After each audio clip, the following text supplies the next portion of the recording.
Hola, bom dia. Good morning. Bom dia. Sorry if you had some trouble with the link this morning. How's everything going? Now you're getting ready for the event that's happening in Porto today, right?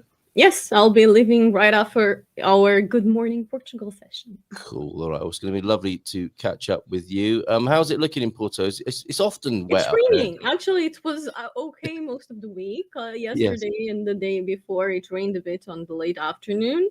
But for today, it has already started. So wonderful. Right. Okay. The event that's happening, Americans in Porto, financial planning. If you're really quick, you might be able to join the illustrious panel that will be there live. Now, we should point out this is not a webinar. This is an in real life, an IRL event that's happening, isn't it, in Porto today? And it's with some colleagues you have here in Matosinhos, actually. Oh, Matosinhos. Oh, even better though, right? Because it's such a cool part of Porto, on the outskirts there in thriving Matosinhos, a startup hub. And a little kind of suburb in a way, isn't it? And fishing, part of the fishing ecosystem previously, and now a very exciting place to be. And I think is quite a hot spot at the moment, Matosinhos. Americans in Porto, financial planning, real estate, and US tax consultations. I think you're doing the real estate bit, are you not, today? Yes, I do real estate, and I do a bit of visa advisory too, because I kind of know them inside out at this point.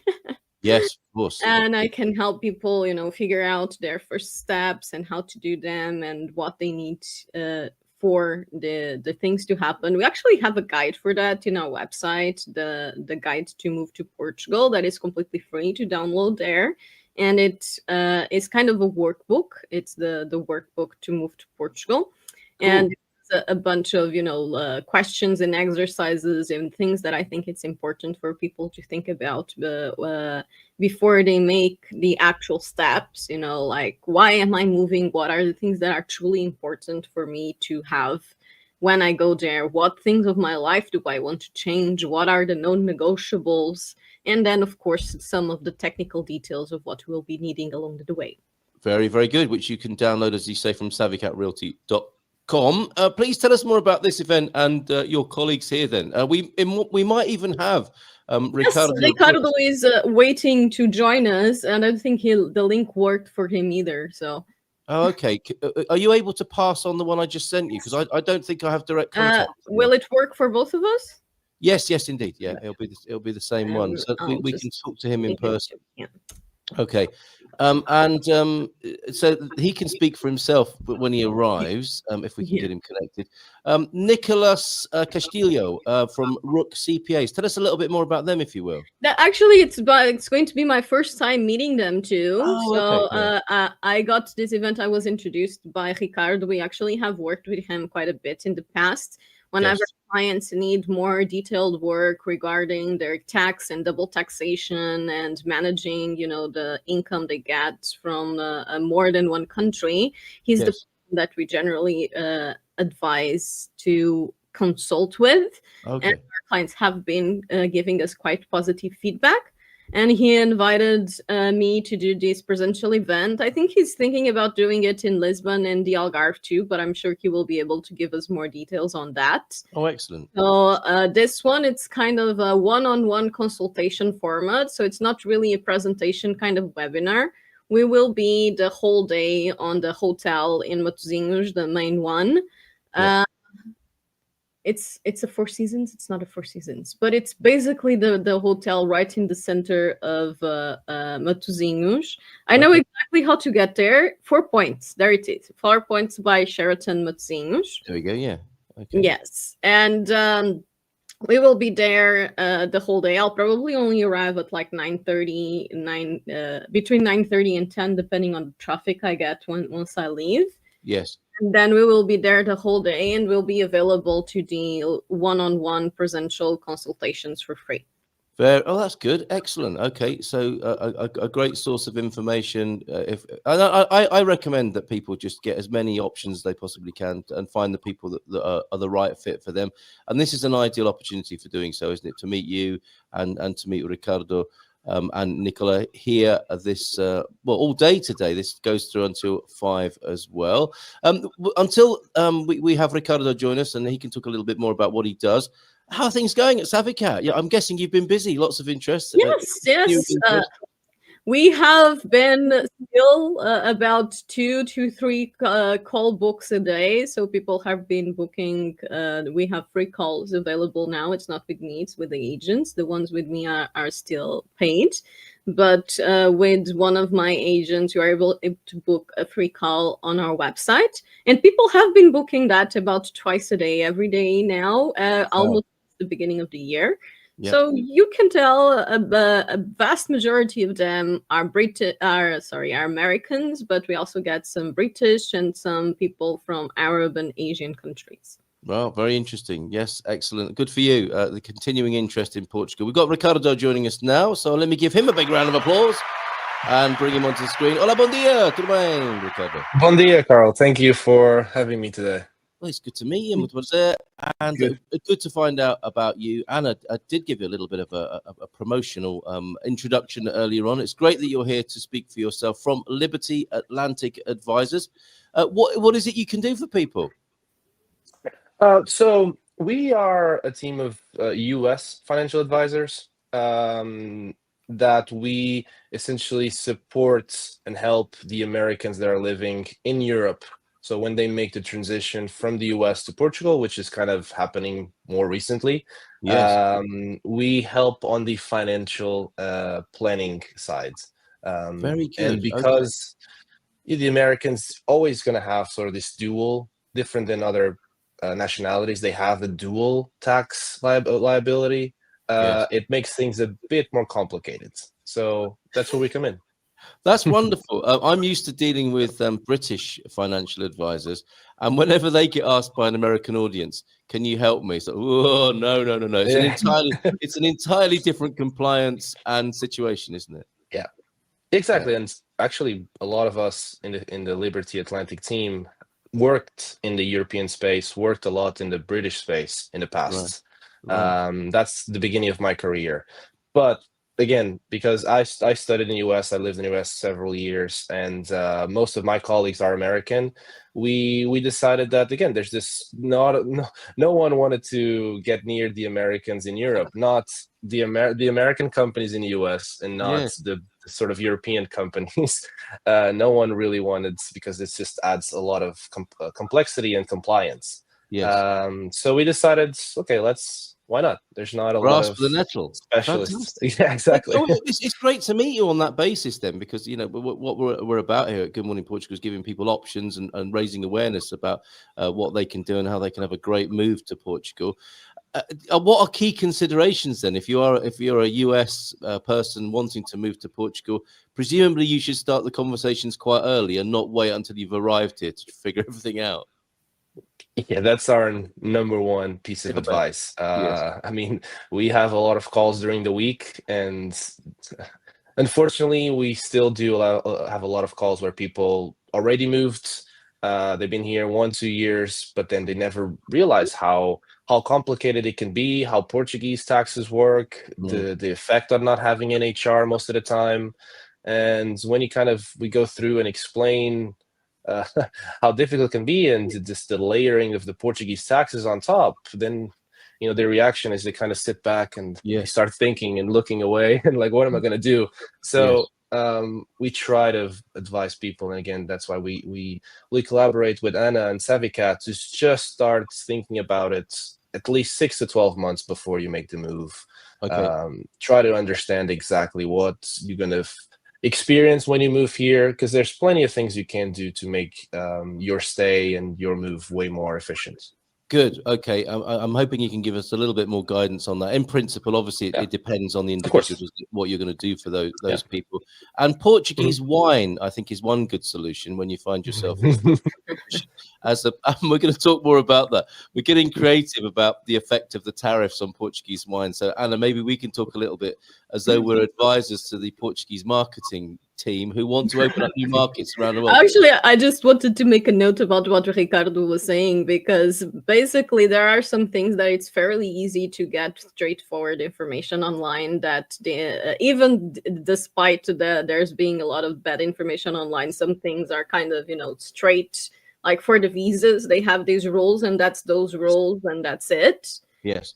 But for taxes and for finances, it is extremely dependable on the person's income and how they get them. So it's very much a personal scenario. It's hard to give generalized advice. So it's something that can be quite complex, and a lot of my clients have that fear, because like everyone's saying, that's quite complex and it's kind of a pain to deal with. Yep. So it's really something that you really need to do one-on-one, depending on your particular situation. Thank you for that. And get start having the conversation early. Who is your ideal client, Ricardo? Who should be working with you? So we don't really have sort of an ideal type of client, or we call it ideal client is the client that sort of listens, I guess. Yes, is the client that tries to listen, then the relationship works way better. The type of client that we prefer, again, we are only in the business of long-term relationships. We, again, as you know, as things change quite often in Portugal and Spain, that's where Italy and France we also work a lot with, but Portugal and Spain, things tend to change quite often in terms of tax rules. I mean, we're going the third election in 3 years, so again, there's quite significant changes that may happen, and we need to be proactive with the plan. So the type of client that we prefer to work with is people that are looking for that long-term relationship, are looking to understand that this is complex and they value the help and they can understand the value that we provide. But mostly when they come to Portugal is looking to enjoy the quality of life and sort of the differences in culture that you have between the US and Portugal. So as you coming here, enjoy your life and having the right professionals to help you, essentially. That's very good. Very good. And we are talking about wealth management, aren't we? And the management of not only the investment portfolio, but minimizing the liability and impact of taxation. And that presumably that's where you work in conjunction with Nicholas as well to minimize the tax liability. Correct. So Nicholas is one of our partners. He's a CPA in the US, and mostly, even though the wealth management is the sort of the core of our work, we believe that the financial planning and the tax planning is way more important than kind of how we invest the money at the end, because it's going to have a bigger impact if the client makes the right financial decisions and the right tax decisions.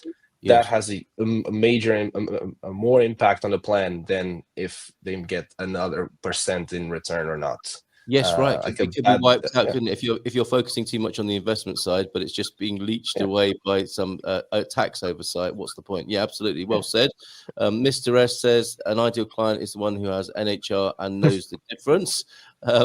That's not a scheme that's as widely available as it used to be, of course. Hola, Anna and Ricardo. Question for Ricardo. I've never gotten a definitive answer for, is there a legal requirement for which country needs to file first, US or Portugal? What's your view on that, Ricardo?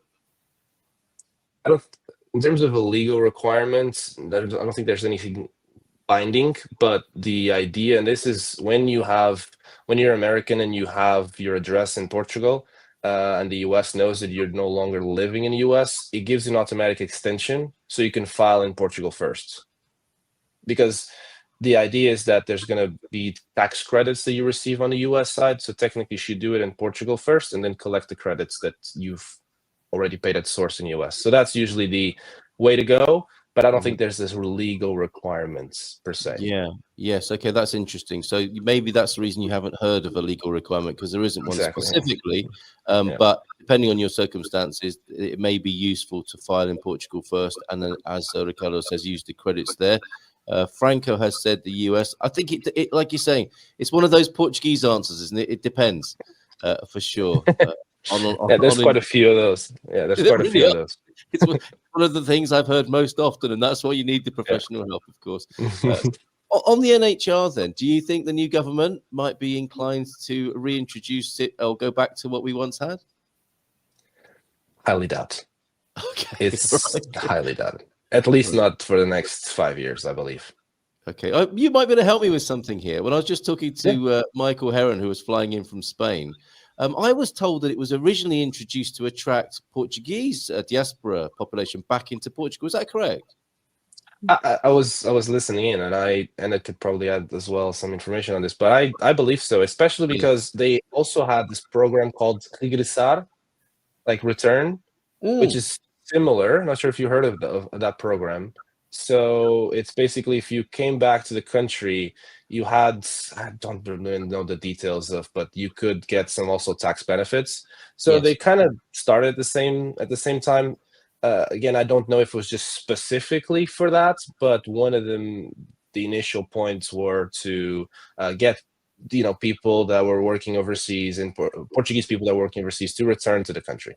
Yeah. I met a gentleman who does consultancy work for the government and banks, and he was part of an EU project. Actually, it was funded by the EU to encourage Portuguese people around the world to return to Portugal. To enjoy this quality of life. I think that would be such a wonderful thing. He was saying it often split the household. The mum, the matriarchal side of the family. Yes, let's go home.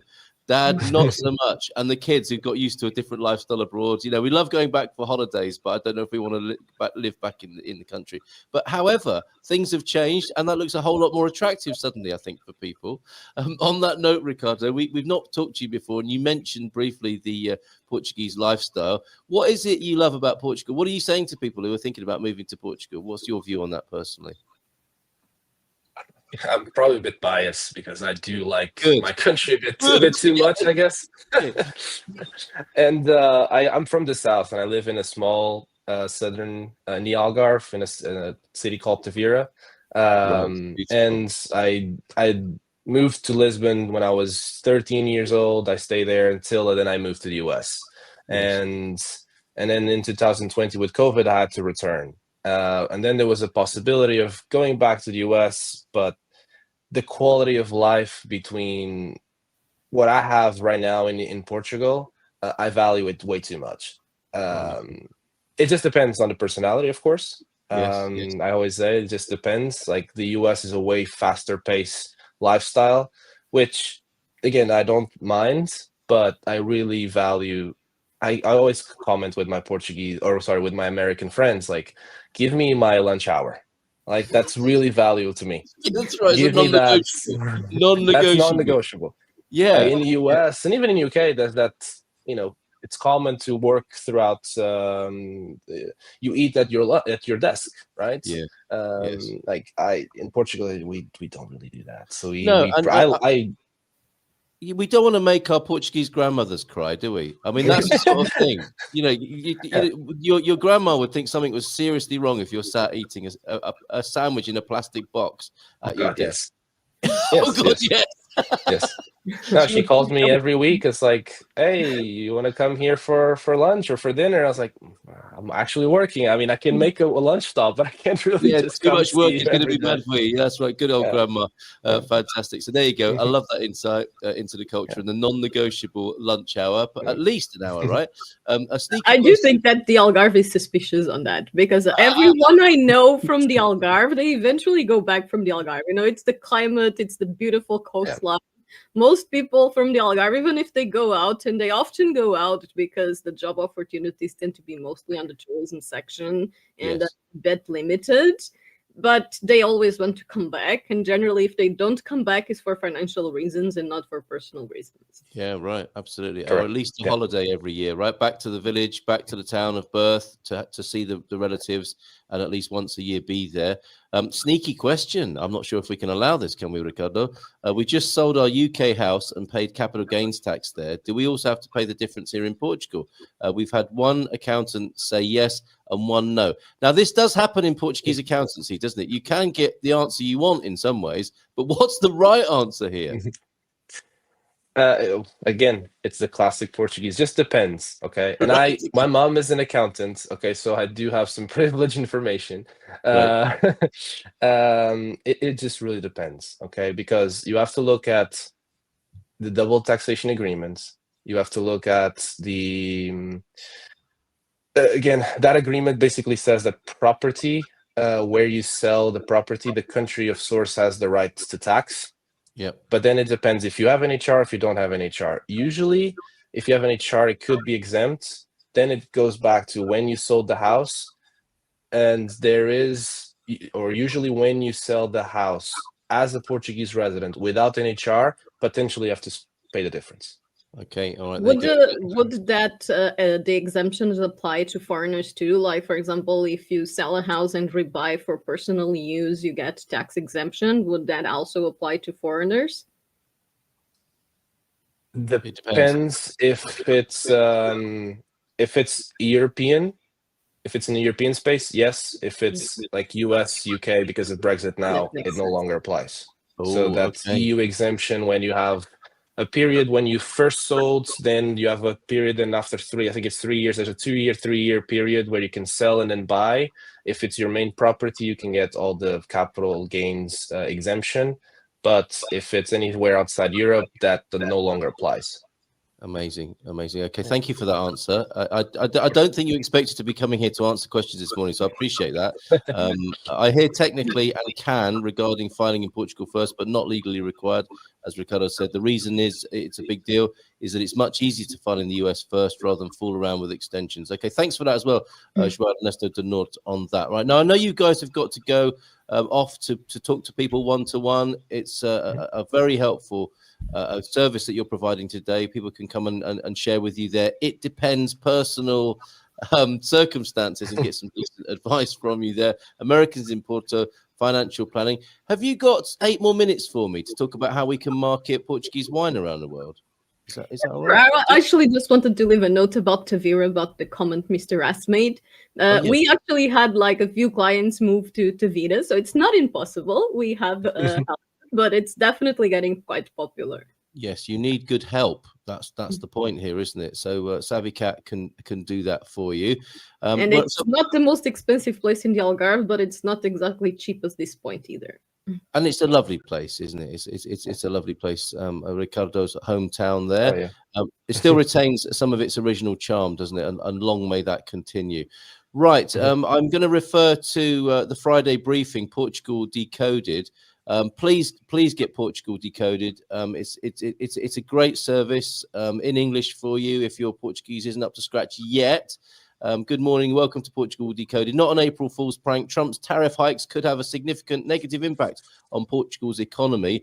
I'm sure you're keeping a close eye on that in the financial advisory world there, Ricardo. I'm watching this come out almost hour by hour. We've got a little screenshot from Portugal Decoded. It's a very interesting scene. That's what it's worth, the Portuguese export market. And who knew that Portugal basically sent such things as pharmaceuticals, mineral fuels, rubber, electrical machinery, mechanical machinery, a lot, 2,903 million euros, a trade surplus with the US in 2024. Also cork, iron and steel, all the things that Portugal makes. It's incredible. Textiles and footwear, furniture and knitted apparel we're including there as well. And a little bit of a concern from the wine industry. Trump tariffs an opportunity for Portugal wines. So the president of the Douro Intermunicipal Community has warned about the immediate impact of the new 20% tariffs. They are an EU tariff, of course, not a specifically Portuguese one, on the wine business, and argued that the region should explore new markets. You are both well traveled around the world. I suspect you have quite a good working knowledge of Portuguese wines as well. Where do you think we should go in the world with our Portuguese wines if it's going to be difficult to take them into the United States for the foreseeable future? Anna, where would you like to go with me? I'm actually, on that note, I just wanted to say that while I was in the US, I did visit a few wine shops and so on, and I was surprised that Portuguese wines didn't seem to be all that popular. It's like more like French wines and so on. People seem to be that aware of the quality of Portuguese wines, at least in the West Coast where I was. I don't know if Ricardo had a different experience. So Of course, 'cause, yes, you're well versed in the United States as well, aren't you, Ricardo? What is the Portuguese wine market like from your personal experience? Well, what I was, and was more in the south, the south in the US. Right. Compared to Spain, France, and Italy, we didn't have that many wines exported. Again, we don't produce at the levels that Yeah. Spain, France, and Italy do. we are small. Yeah. Again, when I traveled to then California and then to New York, then there was a bit more exposure to Portuguese wines. Again, I probably think we just have to look at different markets. Yeah. I don't know exactly the numbers. I don't know if the US actually, there's a lot of Portuguese wine drinkers or people that drink a lot of Portuguese wine in the US, but it's just time to look at different markets. Probably that's the more big in the question. European department as well. Yeah, It's completely different on scale. I mean, the US is a multi-billion dollar and a lot of people. How many people does the US have now? We know Portugal has 11 million. So I'm sure that's a lot of times more. 350 million, isn't it? 250, yeah. That's how the export market for Portuguese wine looked last year. Number one consumers, and that's probably quite a few Portuguese people in France buying Portuguese wine. And Brazil, of course, the third. Again, the great Portuguese influence and diaspora buying Portuguese wines. But the question is, if we go to work for the Portuguese Wine Marketing Board later on today, if they see this and give us an invite to go and work with them, Anna, where would you like to go in the world with a box of Portuguese wine and do tasting sessions? Japan, I'm guessing, would be one possible place. Well, Japan is definitely somewhere I want to visit, but honestly, market-wise, I would say Arab countries would be more interesting.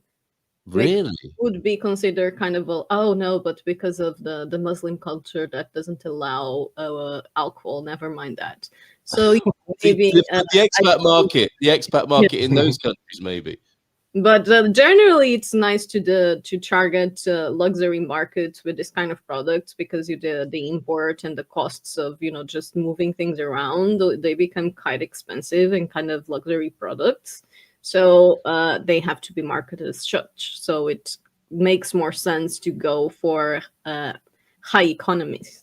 Yeah, very good. Okay, well, I think you and me should go to see Luis Pato, get a few boxes of wine, and then go maybe to the Far East. Pete found that the Portuguese wines are very popular in Asia as well. So that's an interesting market there. Algarvian wines, Ricardo, are we taking those somewhere? Where do you fancy going in the world with a box of Portuguese wine? Yeah, my guess would be into to Asia as well. I think probably we don't export much to that area. The Algarvian wine's actually growing. There's way more companies, and the Algarvian wines they're traditionally a bit more, I think, sweet. Yeah, they're sweeter than the different regions, Alentejo and the Douro. So yeah, I would potentially go into Asia. It's not the area I have much experience on. I traveled a lot in the world, but not much to Asia. So I would I think happy to go with you. Right, the three of us are willing to take that risk, aren't we? And exactly. And even though we don't know it very well, we'll pop over with some, and we're happy to represent the Portuguese wine industry. Should you be looking at us this morning? Just finally, then, I know you've got to go to the session today and help people with real estate, with taxation, and with financial management and wealth management. Today, we've got Mr. S asking where you are in the US. I think you're in Porto today, aren't you? Today. Okay. Yeah. So most of our colleagues, or most of my boss and my colleagues, we're all in Europe. Even though it's a US company, we're all based in Europe. We're based in Portugal. I'm in the south. We have my colleague Jennifer in Porto, and then everywhere is just kind of spread around Europe, in Spain, France, and Italy. Okay, wonderful. And then just finally, people can come and see you today at the event, and I've got the link in the chat for that. And you can see the best way to get in touch with Anna. If you're looking for a place in Tavira, for example, savvycatrealty.com. And Ricardo, what's the best way to find out about you and the work of Nicholas as well? Yes, so I think if you click the link, you will have an ability to get in touch with us. I think my contact information is there. I think the event has closed the sales because we don't have any more space in the morning. But if you contact us directly, I should be able to arrange time to see and meet with you. And the idea of the event, again, because we don't do with the reason for the individualized sessions is that's why we don't do like a webinar or a seminars, because it just depends on the person's situation. A lot of it is just there's the depends answers, especially in finance. Exactly. So that's why we would like to have the one-on-ones, just so again people can ask questions and we can talk a bit more personalized. Is it okay? And you're the organizer, so I have to ask you. Is it okay for people to just show up and walk in and just have a quick chat? Yeah, exactly. That's my other thing. We're gonna be there the whole day. We will be in the hotel until the 4 Points in Matosinhos until 5 p.m. Very, very good. Thank you. And is that a good translation? Gata desenrolada. Desenrascada. Desenrolada is actually to roll. You know, when you have something that's rolled and you unroll it. That's what recipe. Okay. We're not eating cats here, right? Okay. Where were you? He wants to know in the US. What's your favorite part of the United States, Ricardo? I would probably. I mean, I really like Boston. That's my favorite city. Even there's a lot. I played tennis, so I went on a scholarship, and I played at Ole Miss, University of Mississippi. Yeah, fantastic. They have a really good tennis program. So I travel a lot around the South. But Boston is where I was going to stay and going to work, and at my favorite city in the US by far. Good for you. It's been lovely to meet you this morning. Thank you, and you're very welcome to come back with Anna, and let's talk some more. You've given some great service to people this morning, so thank you so much for that. Just finally on It Depends. I was going to ask you for a Portuguese translation of It Depends, but when I've asked Portuguese people before about that, they've said, well, it depends on which it depends you mean. So I think we might have to just leave it there. Depends. Right. All right, Ricardo, thanks so much. Savvy Cat, Anna, thanks so much. Thank you, Hugo. Bon fin de semana. Ciao, ciao. And we'll see you on Monday.